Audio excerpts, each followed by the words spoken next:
How does Dolly Parton play the guitar with such long nails? Because I just had to tune mine off and I still can't play guitar. Anyway, hello, how are you? How's it all going? Have I got any people in this chat? Probably not. Welcome to the chat. I washed my hair yesterday and it's gone like this. I slightly cut it last week and I don't know what's happening with it really. It is a blooming beautiful Sunday to you as well, to you and everybody else that's here, but you especially because you're the only person that said anything. Everything go yay, yay, yay, yay, yay. I read something that says here's 3 chords, now start a band. It's like if only it was that simple. I know more than that, and I still can't play guitar. And I also saw the Tommy Steele story, a couple of minutes of it. I'm like, is he still alive? Why is that on? That's a bit random, but it was actually a film from the 50s or 60s showing how Tommy Steele, his meteoric rise to fame. Apparently he was in a tuberculosis hospital and learnt to play the guitar because a kindly pretty nurse that he probably fancied came and brought him a guitar, and then he was obliged to learn the guitar, and everybody in their beds was stop it, you are annoying us. So that's great. I can be Tommy Steele. Just about that annoying. Tommy the Toreador. My mum went to Spain in the early 60s to work on an American air base. I'm sure she won't mind me saying this. And she was there at the same time, apparently, that Tommy was filming Tommy the Toreador in Spain. And she was gutted when she got back and she realised she had no clue. She never saw him. She spent her time on the American air base. I don't know what she was doing there, really. She was something. She had planned to go to America to be a nanny, but something happened. She backed out, and so she came back. I know exactly what happened, but I won't go into that because it was an international scandal, and that's why I'm not an American. Because my mum, well, no, if she'd have gone to America, as I've gone through this before, then I wouldn't be me, because she wouldn't have had me, because she'd never have met my dad, who she met several years later. And wow, it's warm in here. Sorry, I'm just I put this sweater on because it was cold, and now it's not cold. It's just so American. Yes, I see. I can't see what I'm saying. Yeah, I'm not American. I'm definitely not. I could try to be, but I'm definitely not. Whoa! I fooled some people. I don't know whether you saw the YouTube short. I made several other episodes of that, and it's somewhere else that I didn't put up here because I was like, that's embarrassing, because I got so many British people going, you stupid American, saying these things. Ooh. It's like, it was a joke. I was clearly not an American. I wasn't making fun of Americans, really. I was making fun of the sort of people that hey, we don't. There's so many. I don't know why. There's clickbait videos where people go on going, I've come to this country and no, nothing's here, and just be deliberately provocative in order to get clicks and likes and bait people, and that's who the joke was for. But what happened was I got a load of British people insulting me for being American, and I'm not American. So there's ignorant people all over the world, is what I think you'll find there. So, yes, I no hate to Americans. There's many Americans that are fine people, and there are many that aren't. But that's the same for any country and any place. You cannot go, everyone from this country is or everyone from this country is marvellous, because that is not how it works. Anyone from any, pick any group of people, you'll find some good people and some bad people in that group. No matter how much you like them or hate them, you're gonna find exceptions to the rule, and that's why you should take people one by one basis. But people go, it's much easier to think of a stereotype and just take everyone that way. It's too much trouble to actually listen to people and find out about them personally. It's like, well then, you're a terrible person that I don't like, and I don't want to get to know you, but everyone else, yes please, I will get to know you. Because everybody's got something to say, and everybody's got a story. You'll find no matter how bad the person or how good the person is, there's a streak of something else going through them. That's just the way that people are. So there's very little point going that all this, all whims are whams and all whams are whims and whatever. Anyway, I don't know what I'm talking about now. Yes, whim wham. That's what my grandmother used to say when she was getting annoyed by people. As I've said this before, she's like, stop being a whim wham. You're a pissamire. Oh, you've got St. Vitus dance.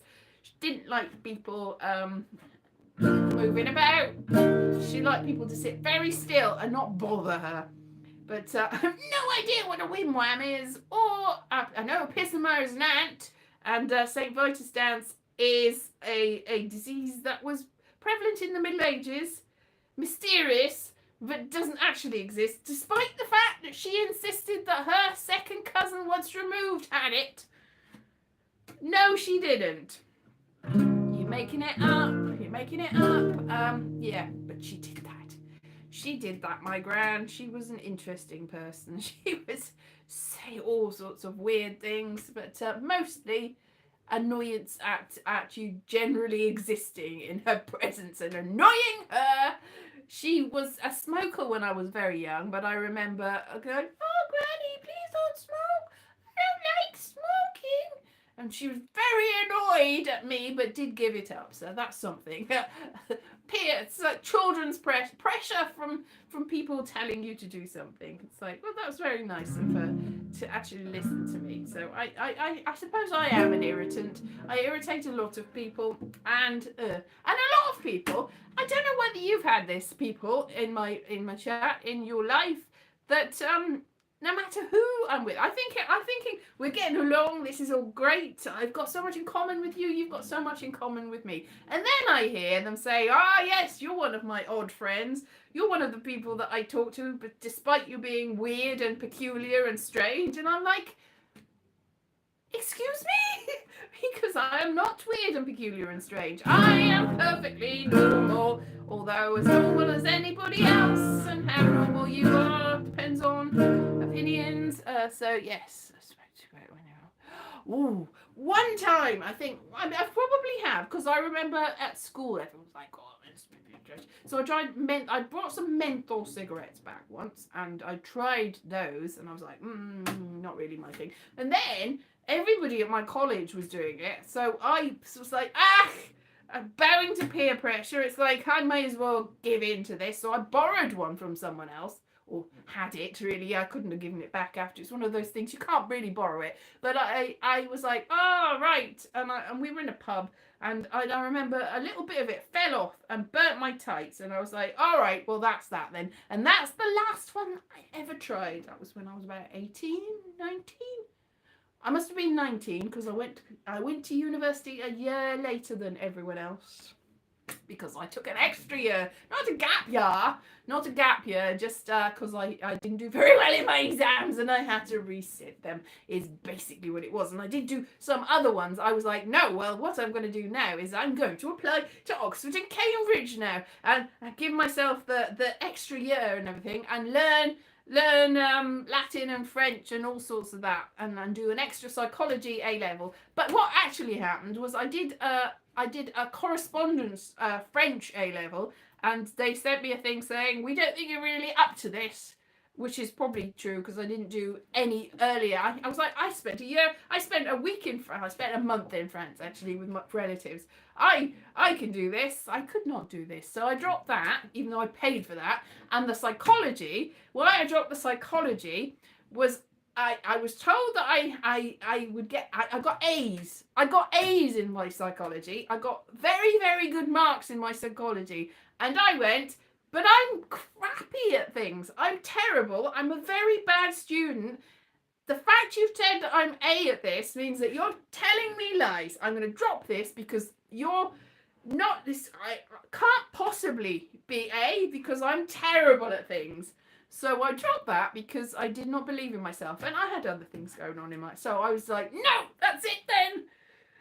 Telling me I'm good at something. I'm not the person that's good at something. You validating me means that I do not trust you anymore. If you told me I was terrible, I'd go, yes, you're right, and I would never speak to you again. But I would believe you, and I would keep that in my heart forever and ever, going, I am terrible. I understand that. I don't want you to tell me that, and I don't want to believe that, but I do believe it. And so that's you out of my life forever for being horrible to me. But at least I know. But if you say that I'm great at something, I won't believe you ever. Keeping the real. Yes. Anyway, being an A student was not my. I was like, yeah, I was sort of at the top. See, I was always at the top of my class. I was in the top 2 or 3 all the way through school. But they did not acknowledge that through my school. It was like if there was like some sort of award for the top 2 or 3, they would go, except for you, because. So if I was number 1 or 2, they go, yeah, but never mind. We'll give it to 2nd and 3rd. So even when I know that I was at the top, and I did resent it, I was like, but like I won a race once in my school. I won a race, and I was like, yes, I'm going to be in the school sports day. This is good. And I was a little chubby kid, and the sports teachers did not like me at all, and they did not put me in the sports day. And I was like, but I ran faster than everyone else. No, fair enough. After I ran really fast, I did collapse, and I got sort of like palpitations, and I was like, I had to sit on the bench, and I had like spots before my eyes. But that is not the point. I did qualify. I was very fast indeed, but I didn't. I think on balance, it was probably just as well that I didn't have to do that again. But I was so fast. I'm very good at running. As long as you don't mind that afterwards I might be like.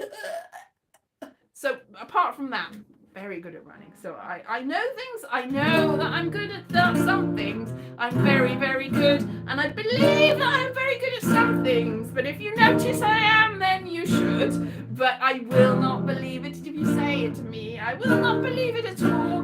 But if you give me a 1-star review, I'll go, yeah, fair enough. I'm very upset and everything, but that is fair enough. That's probably what I deserve, because that's what I think you're going to see in me. So, yeah. So I think that is an interesting thing. And I was just thinking, I brood about things. I very much brood about things. Like, all today, quite miserably, I'm like, oh, remember that thing that anytime that something's, because a lot of things remind me of other things that happened in the past. A tiny thing. So a tiny thing happens, like an incident on the TV, or somebody says something, and I go, oh, because it makes me think of something. It reminds me of something that happened that's petty and insignificant, that probably the other people that were there would not remember. But I feel ashamed and embarrassed and sad, and really like, oh no, that's terrible. I'm an awful person. Either that I'm terrible and they're going to think I was terrible, or that I shouldn't have said that to be. Oh, why did I do that? Why am I like that? Why have I done that? Why has that happened? Why am I awful? Why did they think I'm awful? I'm just embarrassed and sad about all of it. Pretty much everything that's ever happened in my life is embarrassing and sad. Everything that happens in my life is sad. Everything that happens in my life is bad. Everything that's happened is awful. Even the good things are bad. And it makes me very sad. It does make me very sad indeed. So yes, even the good things are terrible and bad. So I mean, that should help me write my Edinburgh show. But I'm like panicking because I don't know what I'm like. I've got a bank of poems. I've got to learn my own poems, and I've got to string them together and somehow make it into theatre, and also have some characters. And I'm like, okay, well, I've got more than a month. It should technically be possible. Things have happened in less. I've written novels in less time.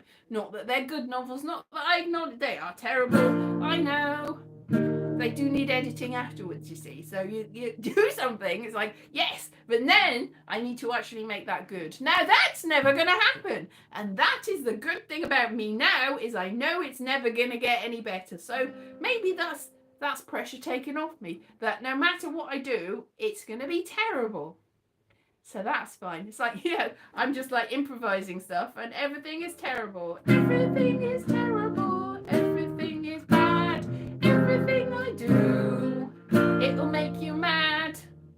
I can't even hit the right chords. How can I possibly? Are you bored? That's a nice chord.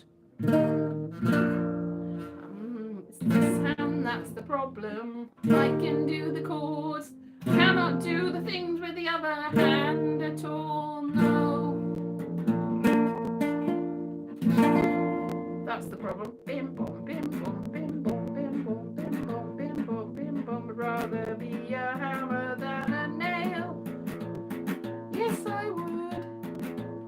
If only could, I surely would. Yeah. Anyway, I'd rather be. So that's me, really, and that's just the way it is. So what is life if not a load of awful, terrible, embarrassing incidents that you, at the end of it, you go, why? No regrets, you say? All regrets, absolutely all regrets. Are you a glass half full or a glass half empty? No. The glass is completely empty. It's an illusion. It's like nothing in it. It's drained to the dregs. There was something, but it's gone now. It was gone before I got here. So that's basically me, basically my life. So if I get any results from my Edinburgh trip this year, it will not be fame or fortune, I fear. It will be a couple of 1-star reviews just after it's all over. So I've gone, oh, it wasn't too bad, and then I will read them after the thing has finished, and I will go, oh no, that's ruined it all. I will go, hey, that was fun, that was great, I had fun, might have got something out of it, like 20p or something. And I think, oh yes, I had a lovely time. And then I'll get a couple of 1-star reviews that I will not see until much later. And everybody will be angry. And everybody will have read them. And everyone will know that I was terrible, even though I thought I was quite good at the time. But I know, I acknowledge it was so. It is definitely true that I was terrible. And I always will be. And I always have been. And I always will be. Always, every single time. So I am acknowledging that. So I'm acknowledging that fact that there's not one speck of genius in me, but I can fake it and pretend that I was really good. As long as nobody, there's a couple of people in the audience, and I can maybe see that most of them I've lost them. They've gone, no, this is terrible. There's like one person in the front going, and I'll go, are you angry at me? And they'll go, yes, because you're so terrible. You're awful. You're terrible. And they will run off the stage and go, no, I can't do this anymore. Wah, wah, wah. But it is a business of show, so I will go on anyway the next day because the humiliation is part of it. I'm just a sucker for the humiliation, obviously. But sometimes people go, that was really good. See, I used to, early days of stand-up and performance poetry, what I used to love was going on and then have people go, well, that was amazing afterwards, that was great. So I did like that, and I did appreciate that, and I sort of believed them because I thought that I was good too. So in that instance, I was like, yes, thank you. And I was like, live, applause, applause, applause. I live for the applause, and I live for the people afterwards going, oh, that was great. I like that bit. But the more I did it, the less people did that. And the more I thought, this is really not great, is it? I am awful. Nobody said that was good nobody's come up to me and gone, well done. And sometimes some of them it went so badly. Like there was one in Peterborough, I think it was, and I did some political stuff, and it turns out that they were quite right wing, and I'd done something that wasn't actually left wing, but that was not very nice about David Cameron, who was the Prime Minister at the time.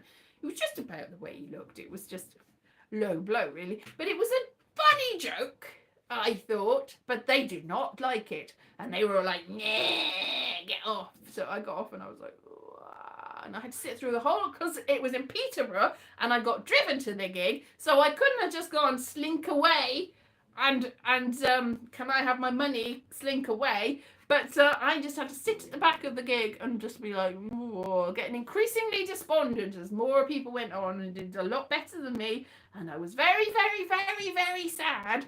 And then afterwards, when I was like, oh, it's fine, I was in the toilet. I was like, when somebody they came up to me and they said, hey, don't worry, was that your first gig? And reader, it was not my first gig.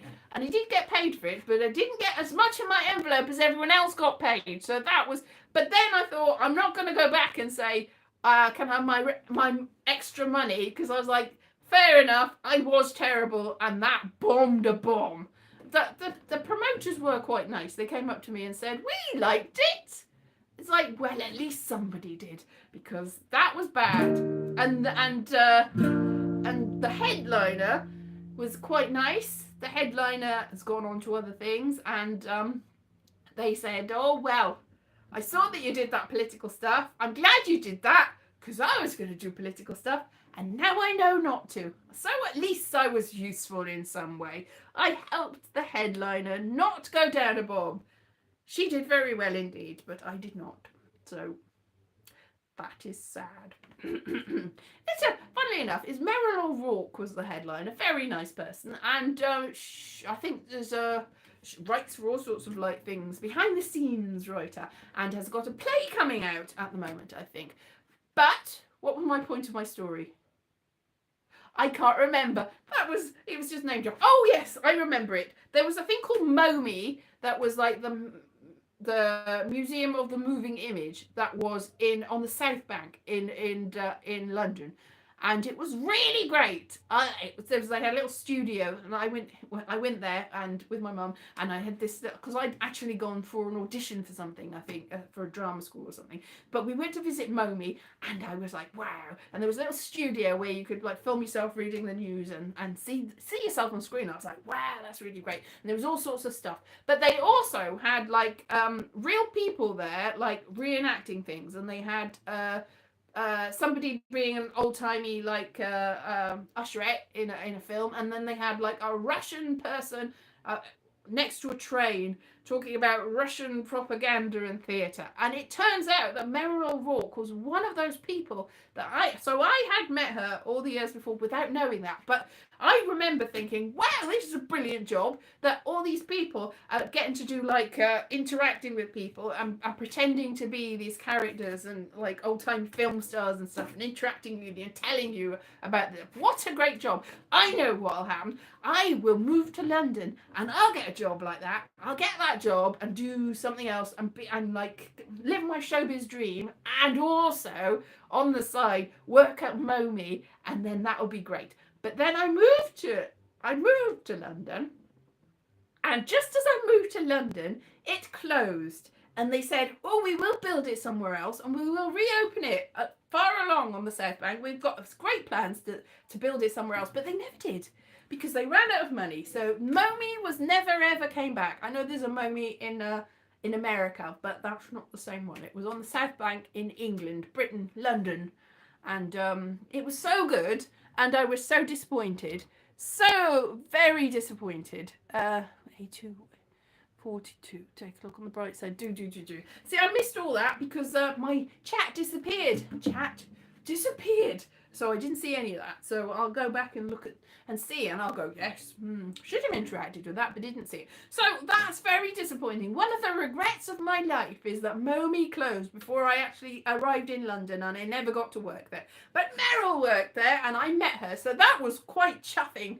That, like, not it's chuffing. It's like I was like, wow, that might have been you. Apparently they sort of varied, so they weren't the same characters all the time. But I've got a feeling that she was actually the she was either the usherette or the Russian propagandist that was telling you about the battleship Potemkin and stuff like that. She was either one of those. I think I did meet her. Because that's the thing. I tend to meet people a long time after I've already met them in another situation. It's like they pass, or sometimes they pass them on the street. Like there's one person, I was going to one gig with my ukulele on my back, and I was standing in Finchley at the bus station, and somebody came past and went, hey, ukulele, that's a good ukulele, ha ha ha, or something like that. I was like, yeah, and he was like, I play an instrument. I'm like, yeah, bye. And then years later, I was in a film with this person, but I did not acknowledge that it was the same person. But I was like, he's sort of familiar. I was in Exorcism with him. At that moment, I did not go, hey, I met you at the bus stop, but I had met him. But then, a little while later, I joined Equity after I'd been in the film, because you have to be in things before you can join the Actors Union and stuff. And he was there. And I went, hey, I was in a film with you. And then, so I met him again. But then, a little while later, I was like, hey, because I realised that he played guitar and he goes to gigs. And I was like, hey. And I realised that he lived quite near to where I was living. And I went, hey, I saw you at bus stop once. I remember I met you before I met you. So people pop up all the time. It's like, so this is it. Like, sometimes you meet people and they go, hey, do you know this? They go, where you're from? Or where did you go? Or where did you go to school or something? And they go, hey. Like, it's a big joke. It's like if you go, hey, what country are you from? Like, and somebody goes, oh, Croatia. And you're like, do you know my friend? What's his name? And everyone goes, ha, that's so funny. Of course you wouldn't. But it's a very small world. So I found almost invariably, if I meet somebody that goes, I am from this place, and I go, hey, I know this person from this place, or I met somebody from there, or I've been there, did you ever go to this place? Or, hey, I think I've met you at another place. Almost always, you will actually find the connection with it. This is all the time this happens. But I also, I had a housewarming party when I moved into one place in Muswell Hill. And I didn't know anyone that was at this housewarming party except the one person that I brought that I already knew. So I was like, hey, come to my housewarming party because my new flatmates have thrown it and I don't know anyone there. For some reason, they thought that it would be an interesting thing to have a party where I knew nobody. Just introduce me to their friends. So my friend came to this and my friend was like, hey, I know everybody at this party because they had met all of them through different things. And I was like, what? Hey? So they knew everybody at this party, and all these people at the party know people that I already know. So every single person that I've ever met has got already a connection with me. I will tell you that for nothing. If it's a whole theory about there's only 20 people in the world, really. I mean, I've met a lot more than that. I've got at least 5,000 Facebook friends, something like that. I don't think you're even allowed that. But every one of them, I can find a connection. It's like, you go, hey, how do you know these people? How do you know these people? It's like, well, I just do. It's like, well, so everybody that I've ever met already knows people that I know. Not many people in the world, really. So, oh, you know what? Somebody that went to school with the Everly Brothers. Ooh, I don't know the Everly Brothers, but there you go. You've got connections. So like the whole 6 degrees of Kevin Bacon of separation stuff. Then, yeah, I'd probably no more than 2 or 3 degrees of separation from any given person, really, any given person, because the whole thing is like who's worked with who. So that's really based on the IMDb and Wikipedia. So you can go, hey. But I mean, I did appear on one of the sites of the 6 degrees of Kevin Bacon's sites, because obscure as I am, I generally am sort of obscure enough to be connected to people. Anyway, yeah, anyone that you can name, I'm connected to. And I also did my family tree, and I did a lot of people in my family tree. So, you know, the DNA things pop up and you're like, oh, how am I connected to this person or whatever? But really, you can find that you are somehow connected to almost everybody in the world through the family trees. Like somebody I know, I said this to somebody that I know from Facebook, and I can't even remember how he was my Facebook friend, but there must have been a connection somehow. And they were like, I don't think so, because he said, I said I can connect myself through my family tree with practically anybody else eventually. He said, I don't think so, because my mum is from South Africa and my dad is from Australia or something, and I've got no connections with the UK or with you. I don't think you can. So he gave me a few details, and I was like, let's have a look. And I, through the process of trying to find out who he was related to, found that he was actually connected to me, because everyone is. It's very difficult not to be connected to me. You can try, but everybody's connected to everyone else, really. I'm trying and I'm working. Oh, yes. So everybody is connected. Everybody is connected. 6 degrees of Kevin Bacon. Everybody is connected through a family tree. Everybody's connected. Everybody's connected. Everybody's connected to me. Everybody is connected to me. Ha ha. 6 degrees of me. It's not even going to be that many, really. But yeah, so that's it. Have I inspired you? Inspired you? How can I inspire you? Anyway, that's 30 minutes I've been doing for 30 minutes. I should write my show. If anybody's got any suggestions what they'd like in my show, then let me know, because I don't know. Or rhyming no with no. Oh no. Rhyming no, as in knowledge, with no. That would be one thing, because they are not the same word. But rhyming no with a K with no. Rhyming no with no theatre. N-O-H. That's a good one. But not no with no. How lazy are you? Very lazy indeed. But I told you that. I'm a very lazy person that doesn't study and doesn't believe you if I stumble into being good at something. I can see lights in the forest. Was there a UFO visiting me, or something else? It's probably just the sun going down. The sun going down.